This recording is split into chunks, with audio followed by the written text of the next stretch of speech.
বাংলাদেশের সামরিক ইতিহাসে 2025-26 অর্থ বছর হতে যাচ্ছে এক মোড় ঘোরানো অধ্যায়। এবছর প্রতিরক্ষা বাজেট এতটাই বাড়ানো হচ্ছে যা অতীতের সব রেকর্ড ভেঙে দিতে চলেছে। শুধু কাগজে কলমে নয়, এই বাজেটের পেছনে রয়েছে বহুদিনের ক্ষোভ, চাপা যুদ্ধ প্রস্তুতি এবং আঞ্চলিক নিরাপত্তা পরিস্থিতি থেকে উঠে আসা বাস্তব হিসাব নিকাশ।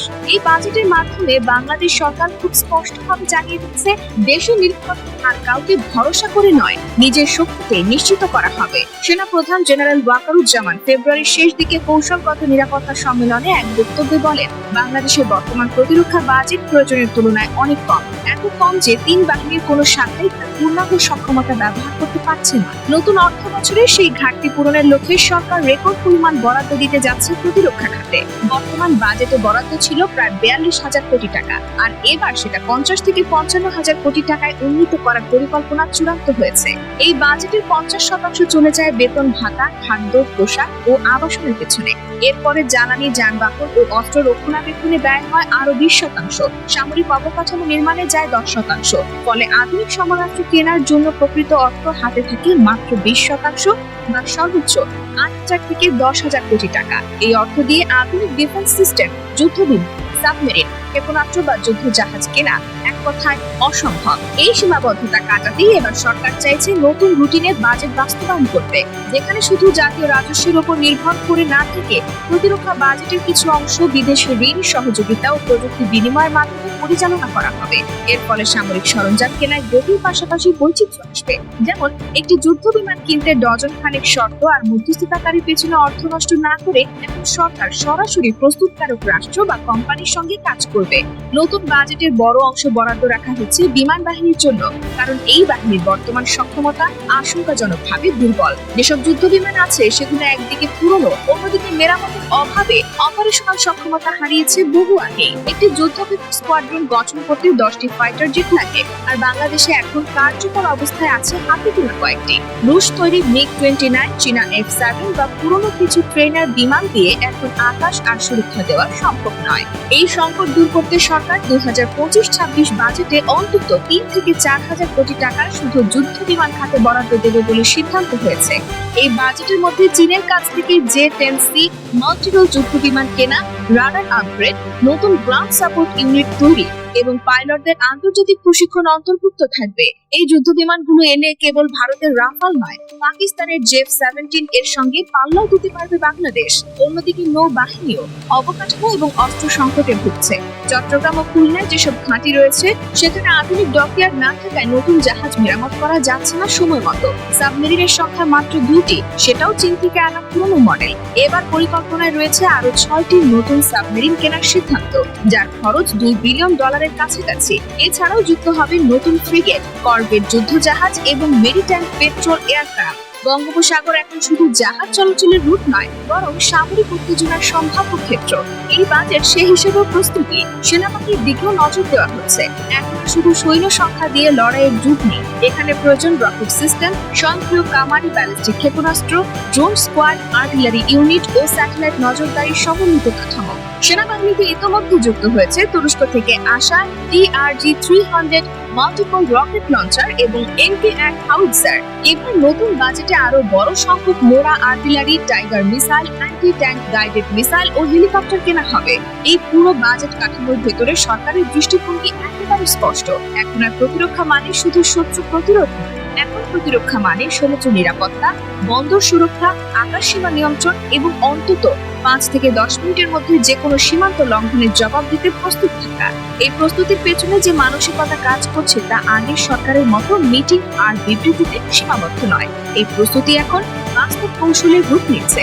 এই বাস্তবতা থেকেই এবার বাজেট পরিকল্পনা সম্পূর্ণ নতুনভাবে সাজানো হয়েছে। পরবর্তী 5 বছরের জন্য একটি আলাদা সামরিক ব্যয় কাঠামো গঠন করা হচ্ছে, যাতে প্রতি বছর অন্তত $1.5 বিলিয়ন সমরাস্ত্র কেনার জন্য প্রস্তুত রাখা হয়। এই অর্থ সরকারি বাজেটের বাইরে থেকে আসবে বিভিন্ন আন্তর্জাতিক সামরিক চুক্তি, ডিফেন্স ক্রেডিট ও যৌথ প্রযুক্তি উৎপাদন থেকে।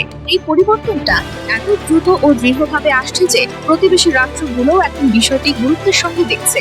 বিশেষ করে ভারত, যারা একসময় বাংলাদেশকে সামরিকভাবে তুচ্ছ ভাবত, এখন তারা বাংলাদেশের এই উত্তরণকে দক্ষিণ এশিয়ার নতুন শক্তির উত্তর হিসেবে বিবেচনা করছে। 2025-26 অর্থ বছরের সামরিক বাজেট বাংলাদেশকে শুধু বড় বাজেটধারী দেশ নয়, বরং একটি কৌশলগত খেলোয়াড়ে রূপান্তরিত করছে। এই বাজেটের বাস্তবায়ন এখনকার কল্পনা নয়, বরং ধাপে ধাপে শুরু হয়ে গেছে প্রস্তুতি। একদিকে নতুন সমরাস্ত্র চুক্তি, অন্যদিকে অভ্যন্তরীণ অবকাঠামো প্রস্তুতি, আবার তৃতীয় দিকে আন্তর্জাতিক কূটনৈতিক সংলাপ। সব মিলিয়ে এক নতুন নিরাপত্তা কাঠামোর রূপরেখা তৈরি হচ্ছে। বাজেট বাড়ানোর ঘোষণার পর থেকেই প্রতিরক্ষা দপ্তর তিন বাহিনীর মধ্যে পৃথকভাবে প্রকল্প তালিকা চূড়ান্ত করেছে। বিমান বাহিনী J-10C যুদ্ধ বিমানকে অগ্রাধিকার দিয়েছে। এই বিমান ইতোমধ্যে চীন ও পাকিস্তানের যৌথ ব্যবহারে রয়েছে এবং একাধিক আন্তর্জাতিক সংঘাতে নিজেকে কার্যকর প্রমাণ করেছে। 2026 সালের মধ্যে প্রথম ব্যাচ আনার পরিকল্পনা নিয়ে আলোচনা চলছে। চীন এই যুদ্ধ বিমানের সাথে এভিওনিক্স, রাডার সিস্টেম এবং অ্যামুনিশন সরবরাহে একমত হয়েছে। এছাড়া বিমান বাহিনীর জন্য নতুন long range surface two air missile কেনার বিষয়ে রাশিয়া এবং সাইপ্রাসের সাথে যোগাযোগ করা হচ্ছে। নৌবাহিনীর অগ্রাধিকার তালিকায় আছে submarine, corvette, maritime patrol aircraft এবং হেলিকপ্টার স্কোয়াড। 6টি সাবমেরিনের জন্য দক্ষিণ কোরিয়া, ফ্রান্স ও চীনের সঙ্গে আলোচনা চলছে। এর মধ্যে দক্ষিণ কোরিয়ার ডিজেল ইলেকট্রিক সাবমেরিন বেশি এগিয়ে আছে। বাংলাদেশ চাইছে এমন সাবমেরিন যেটি বঙ্গোপসাগরের গভীর জলে দীর্ঘক্ষণ থেকে নজরদারি ও আক্রমণ চালাতে সক্ষম। এই সাবমেরিনগুলোর খরচ হবে প্রায় $2 বিলিয়ন। করভেট ও ফ্রিগেট যুদ্ধজাহাজের ক্ষেত্রে ইতালির ফিনকায়েন্টেরি এবং তুরস্কের FDC কোম্পানির সঙ্গে আলোচনা চলছে। যুদ্ধজাহাজগুলোর সঙ্গে থাকবে হেলিকপ্টার ডেক, ড্রোন লঞ্চিং ব্যবস্থা এবং এয়ার ডিফেন্স মিসাইল। সেনাবাহিনীর জন্য পরিকল্পনা রয়েছে স্বয়ংক্রিয় কামান, multi rocket launcher system, short range ballistic missile, armed vehicle, হালকা ট্যাঙ্ক এবং ড্রোন কমান্ড ইউনিট। সেনাবাহিনী ইতিমধ্যে তুরস্কের TRG-300 লঞ্চার এবং MK-1 হাউইটজার পেয়েছে। এবার নতুন বাজেটে আরো 2টি আর্টিলারি রেজিমেন্ট ও একটি রকেট ব্যাটালিয়ন গঠন করা হবে। সাঁজোয়া যান কেনার বিষয়ে তুরস্কের আলতাই এবং ইন্দোনেশিয়ার হারিমাউ ট্যাঙ্কের সাথে আলোচনা হচ্ছে। এই যানগুলো দেশের ভৌগোলিক বৈচিত্র্যের সঙ্গে খাপ খায়, তাই এগুলোর পারফরমেন্স হবে বাস্তবসম্মত। তবে শুধু অস্ত্র কিনে রাখলে চলবে না, সেগুলোর অপারেশন, রক্ষণাবেক্ষণ এবং টেকনিক্যাল ইন্টিগ্রেশন নিশ্চিত করাও বড় চ্যালেঞ্জ। এজন্য প্রতিরক্ষা দপ্তর এই বাজেটে একটি বিশাল অংশ রেখেছে প্রশিক্ষণ, প্রযুক্তি হস্তান্তর ও সামরিক গবেষণার জন্য। নতুন যুদ্ধ বিমান চালানোর জন্য পাইলট পাঠানো হবে চীন ও তুরস্কে। নৌবাহিনীর সাবমেরিন ইউনিট যাবে দক্ষিণ কোরিয়ায়, সেনাবাহিনীর রকেট ইউনিট যাবে আজারবাইজান ও তুরস্কের প্রশিক্ষণে। এসব প্রশিক্ষণ শুধু ব্যবহার শেখার জন্য নয়, বরং ভবিষ্যতে দেশীয় রক্ষণাবেক্ষণ ও বিপরীতে রপ্তানি প্রস্তুতি হিসেবে বিবেচিত হচ্ছে। বাংলাদেশ শুধু অস্ত্র আমদানিকারক নয়, এখন নিজস্ব উৎপাদনকারী দেশ হিসেবেও আত্মপ্রকাশ করতে যাচ্ছে। টাঙ্গাইল ও নরসিংদীতে নতুন করে ড্রোন ও ছোট অস্ত্র তৈরির কারখানা গড়ার জন্য জমি অধিগ্রহণ সম্পন্ন হয়েছে। তুরস্কের বায়রাকতার ও রকেটসান বাংলাদেশে যৌথভাবে প্রযুক্তি হস্তান্তর করতে রাজি হয়েছে। এই প্রকল্পের মাধ্যমে ভবিষ্যতে বাংলাদেশ নিজের প্রয়োজন মেটানোর পাশাপাশি আফ্রিকা ও দক্ষিণ এশিয়ার দেশগুলোতেও অস্ত্র রপ্তানি করতে পারবে। এই বাজেট কেবল অর্থনৈতিক বা প্রতিরক্ষা পরিকল্পনার অংশ নয়, এটি একটি রাজনৈতিক ও কূটনৈতিক বার্তাও। দক্ষিণ এশিয়ার নতুন সামরিক ভারসাম্য তৈরি হচ্ছে। ভারত, যাদের বিশাল বাজেট কিন্তু শত্রু চারপাশে, তারা বাংলাদেশকে আগের মতো হালকা করে দেখার সুযোগ পাচ্ছে না। ভারতের একাধিক প্রতিরক্ষা বিশ্লেষক তাদের সাময়িকীতে সরাসরি লিখছেন, বাংলাদেশ এখন নিজস্ব প্রতিরক্ষা নীতিতে চলা একটি স্ট্র্যাটেজিক ইন্ডিপেন্ডেন্ট রাষ্ট্র। ভারতের জন্য এটা শুধু আশঙ্কার নয়, এক বড় কূটনৈতিক পরিবর্তনের ইঙ্গিত। এই প্রতিক্রিয়ায় ভারত সীমান্তে নিজস্ব ড্রোন ব্যবস্থা শক্তিশালী করছে, টহল বাড়িয়েছে এবং সম্প্রতি নতুন যুদ্ধ বিমান স্কোয়াড্রন স্থাপন করেছে উত্তর পূর্বে। তবে বিশ্লেষকরা বলছেন, বাংলাদেশ এখনো আক্রমণাত্মক সামরিক ডক্ট্রিন নেয়নি। এই বাজেট প্রতিরক্ষা ও প্রতিরোধ নিশ্চিত করার জন্য, আগ্রাসন চালানোর জন্য নয়, কিন্তু যদি পরিস্থিতি বাধ্য করে তাহলে বাংলাদেশ এবার প্রস্তুত। সবশেষে এই বাজেটের সবচেয়ে বড় দিক হলো একটি নির্ভরশীল দেশ থেকে আত্মনির্ভরশীল নিরাপত্তা ব্যবস্থায় উত্তরণ। বহুদিন ধরে বাংলাদেশ শুধু আন্তর্জাতিক মিত্রদের ওপর ভরসা করে সীমান্ত, বন্দর, আকাশ বা সমুদ্র রক্ষা করছিল। এবার সেই সময়ের অবসান ঘটছে। এখন বাংলাদেশ নিজেই নিজের নিরাপত্তার ঠিকানা হচ্ছে।